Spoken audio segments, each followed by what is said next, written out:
Hey, coach, what am I supposed to do here? You could do whatever you want. Gee, thanks. Hello and welcome. Today, I'm going to show you how to never feel stuck again in a chess game with only one question. Now, that one question is going to be, what part of the game is it? And as we know, the parts of the game are the opening, middle game, and end game. But today, we're going to see how to recognize which one you're in, what makes them different, and how to use them to know what to do at every single stage. So we start with the opening. In the opening, we want to develop our minor pieces and castle our king. Once we've done that, we move on to the middle game. So if we look at this position, we can notice that black developed all their minor pieces and castled. So black is in the middle game right now, while white is still in the opening. Why? Because of the c1 bishop being undeveloped. So make sure you develop all your minor pieces and castle before you move on to any middle game plans. So that was the difference between the opening and the middle game, and that's fairly well known, but let's take a look at the difference between middle game and end game.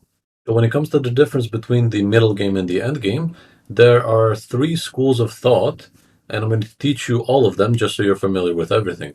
School of thought number one is going to be when the queens come off the board, it's the end game automatically.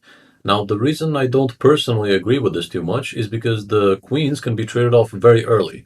So, for example, there's a variation after e4, d6, d4, e5, takes. Now, at move 4 of the game, the queens have come off the board, and most people think that this is the endgame.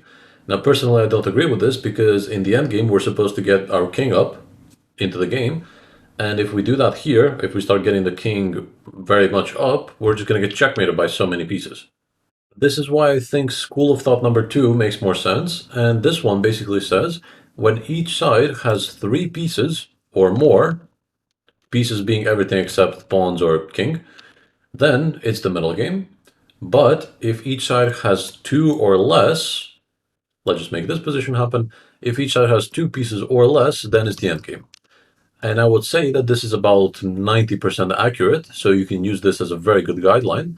The reason I'm saying it's 90% accurate is because those two remaining pieces don't have to be necessarily a knight and a bishop or something. They could be a queen and a rook. And now, again, if we say that it's the end game, we want to get our king out. But if you start getting the king very much out, what's going to happen is you're going to get checkmated, for example. This is why I think school of thought number three makes the most sense, and it's, I would say, 95% accurate. I call it the magic teleportation. So you pretend that you can get your king and teleport it to a random available square deep in the opponent's position, somewhere on the 8th or 7th rank. And the reason you do that is because in the end game, we generally want to get our king very far up. So we imagine like the extreme case here and wonder, hey, if this were a legal move, would that be a good move or a bad one? And if the answer is that that would be a good move, then it's the end game. But if the answer is that that would be a bad move because you might get checkmated, then it's still the middle game. So the magic teleportation, I think, is a little bit more accurate. So let's take a quick look what that would look like. If the king were on a7 and it's black to move, first of all, bishop c5 is not checkmate due to king b7. And if they don't have a checkmate with these pieces, then our king is just going to take on b7. Then the a6 pawn will be a serious weakness, so we will take that as well. And then our a pawn will be a passed pawn, so we will simply push until we queen. Let's see more proof as to why I think this is a little bit better than school of thought number two. The proof is if this were a queen instead of a rook on the black side. So I just placed a queen here and just moved it to the side so that there's no trading. Now, if we were to do the magic teleportation, do you think it would be a good move or a bad one? Pause the video and have a think. I'm going to spoil the solution in 3, 2, 1. I think it would be a bad move because they would just continue with knight d7 and queen b8 looks like an unstoppable checkmate. We can take a quick look. So after king a7, let's say they go knight d7, and there should be a checkmate here somewhere. Let's just try to find it. So after, for example, king b7, trying to escape. For example, knight c5, king c6, and queen a8 does the job. The reason I didn't say it's 100% accurate and I said it's 95% accurate is because there's exceptions to every rule in chess.